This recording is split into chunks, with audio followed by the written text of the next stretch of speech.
Former Main Force Patrol Officer Max Rokotansky, aka Mad Max. Our hero, the stud, #1 on our call sheet. Full disclosure, I didn't actually see the original Mad Max films until I'd already seen Fury Road around 2 or 3 times, so when I talk about Max, I'll be talking about Tom Hardy's interpretation of the character in this specific film. And I'm not going to argue about whose Max was better, Mel Gibson or Tom Hardy. As much as he's become an anti-Semitic punchline these days, Mel Gibson still deserves more respect than that. Still, watching those old films through my own modern eyes, I see Mel's Max as a guy who, well, he's mad, sure, but in a way that makes him sort of perfectly suited for life in the wasteland. He sees a lot of himself in the crazies he hunts down, and you could see his transformation between the first and second movies as emblematic of the idea that while everyone else is struggling with the madness of the apocalypse, Max has really grown into it.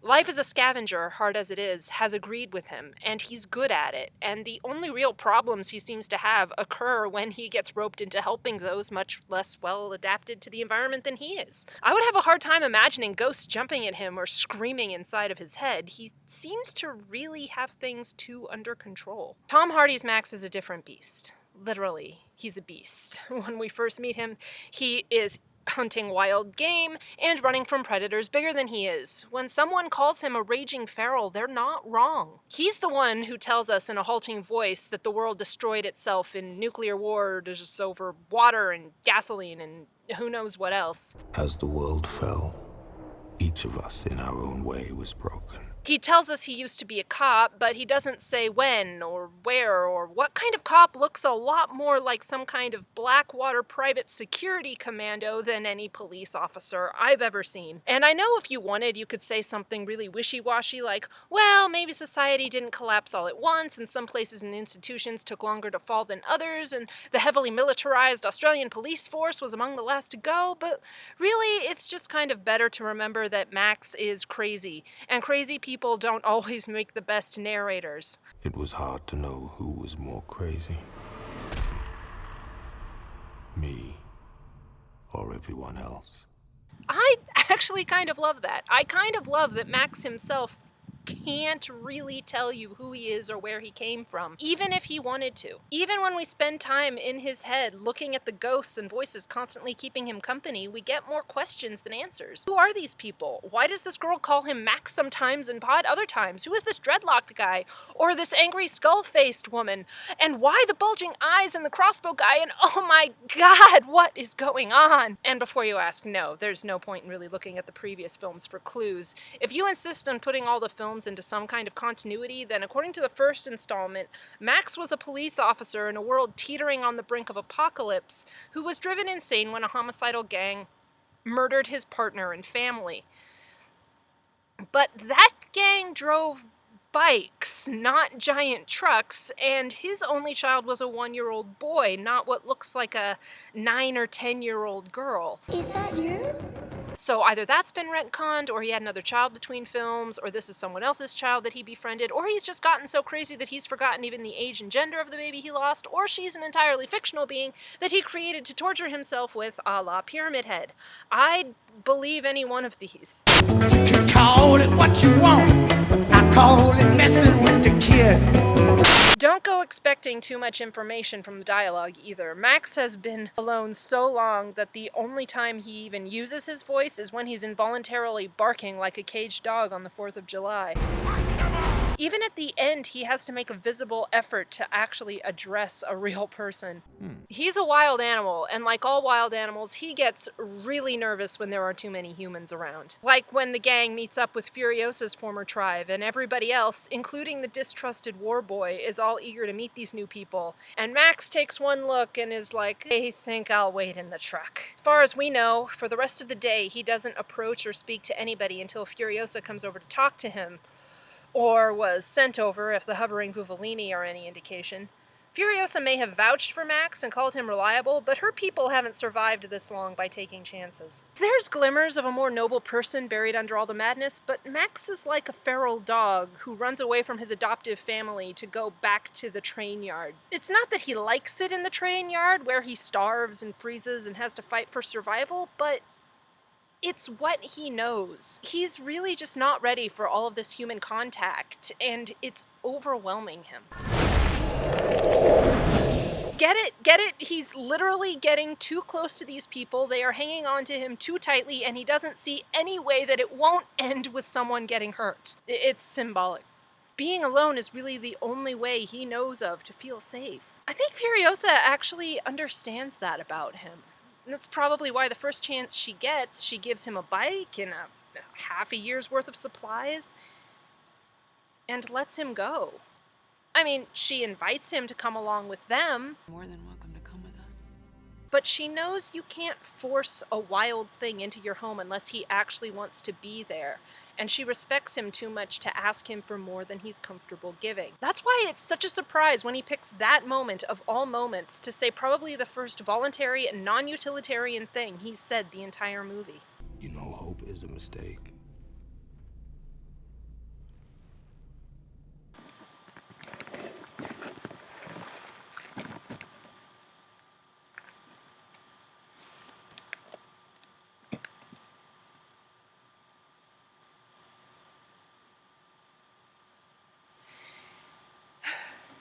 That's much better. If I can translate that from Max to human, what he basically means is Furiosa has told him about her plan to take off into the plains of silence looking for some place to start over. It's important to know that she has enough supplies for over a half a year and no reason to think that that's not more than enough to find out what's on the other side. She is not suicidal.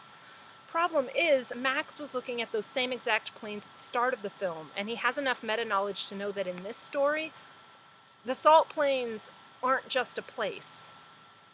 They're a metaphor for death. Furiosa would take off into the unknown void looking for her lost green place, like the war boys go off heading for Valhalla, or Max would have done just looking for an end to his pain. And I think on some level, even Max understands that doing what he's been doing, wandering from horizon to horizon, just looking for a home that he knows doesn't exist anymore, is a symptom of his sick and broken mind. I think that's why he seems less worried that Furiosa is going to die out there and more worried that she'll wind up like him. You know, hope is a mistake.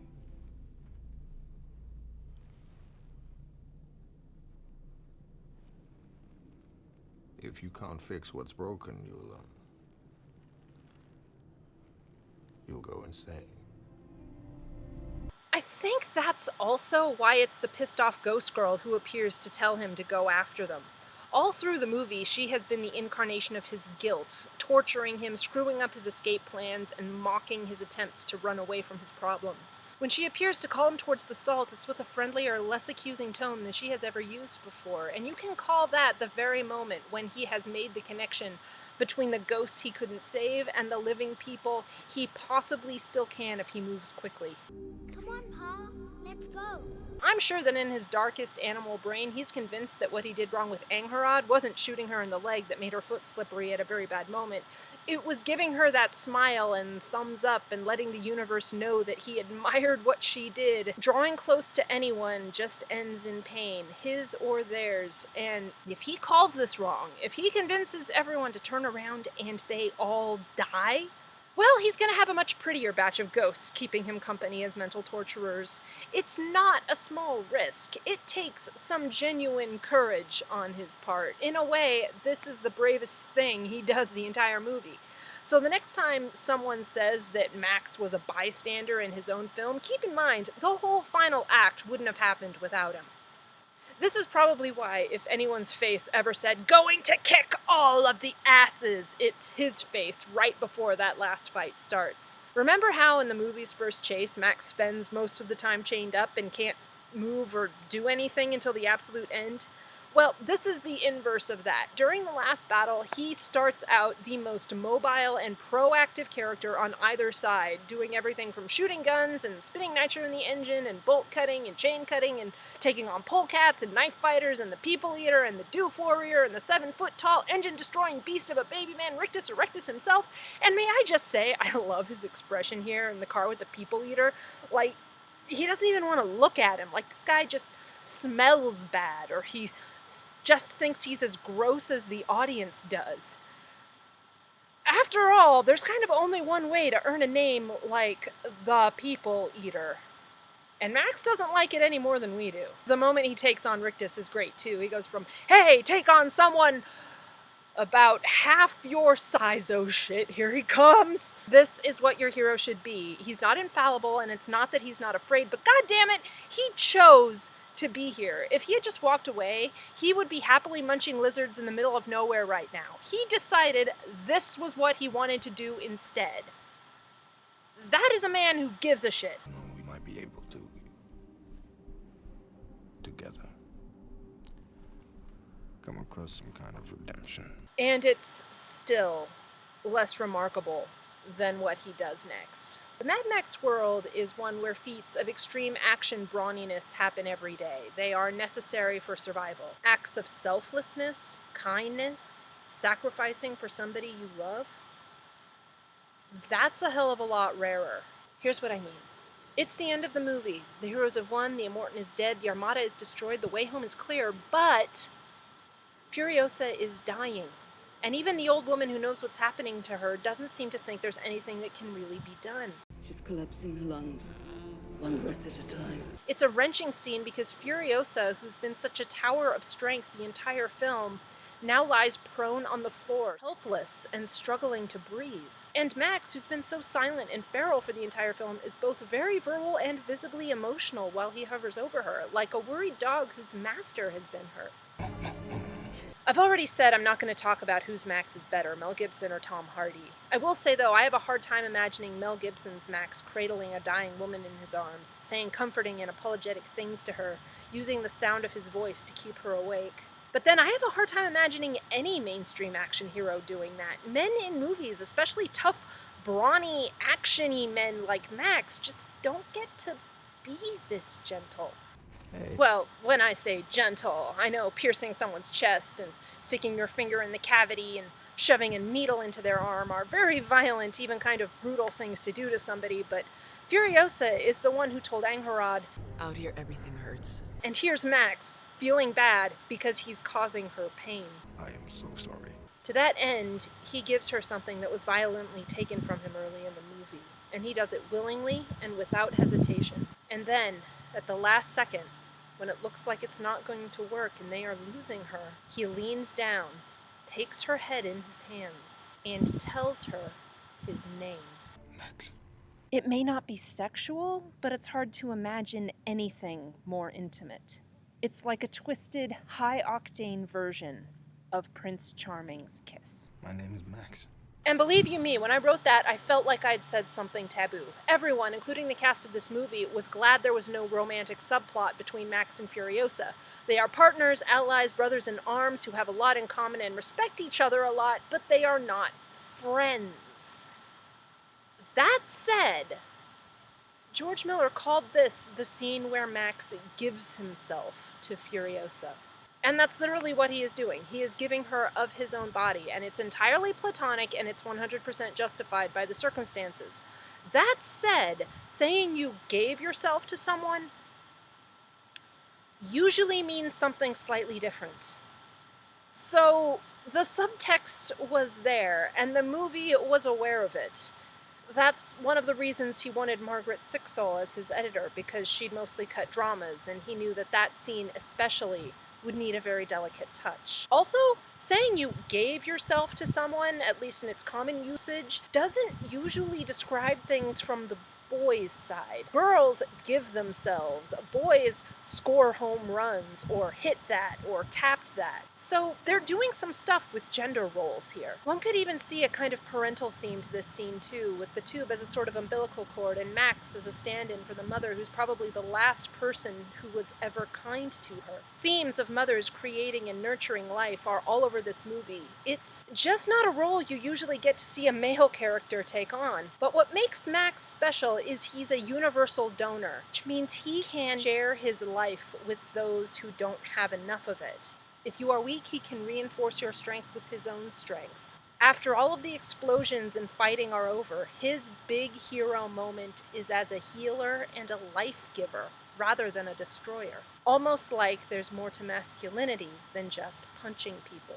I know you're wondering if Max and Furiosa had this powerful connection, then why does he leave her at the end? Well, because he's still Mad Max, and the wasteland, wild and dangerous as it is still his home. The ghost of Officer Rockatansky might find life in the new citadel that the wives are going to make appealing, but that officer is dead. He died on the road a long time ago, and Mad Max will always turn around and head back into the lawless hellscape that is the only place where the messed up contents of his brain make any kind of sense. Still, I think he's aware that he did a good thing. Tom Hardy, a man of endearing verbosity when he's into something, said of Max, "He's seen a tremendous amount of trauma and horror, and everything he cares about is lost. But although his life, in many ways, is not worth living, there's an argument to defy death. He's not ready to die until he metes out a certain amount of justice for everything that's been taken from him." I'd say he accomplished that. He meted out some justice. What good will come of it in the long run is unknown, but if you view these movies, as I do, as the folk tales of the Wastelands version of Robin Hood told long after the fact, then we can assume that the stories of him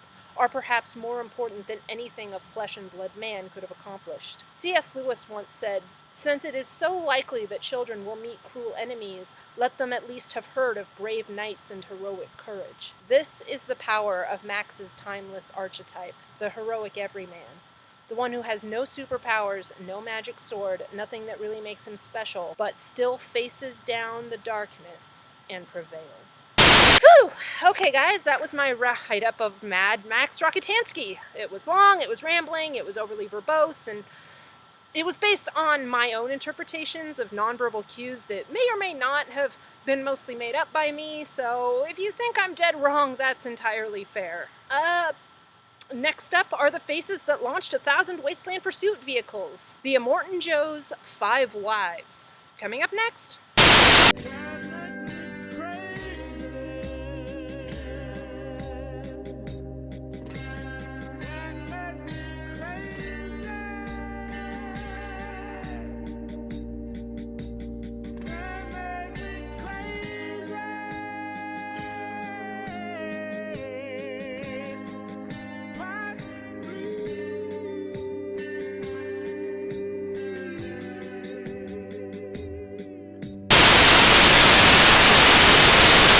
Oh God, really hope that worked.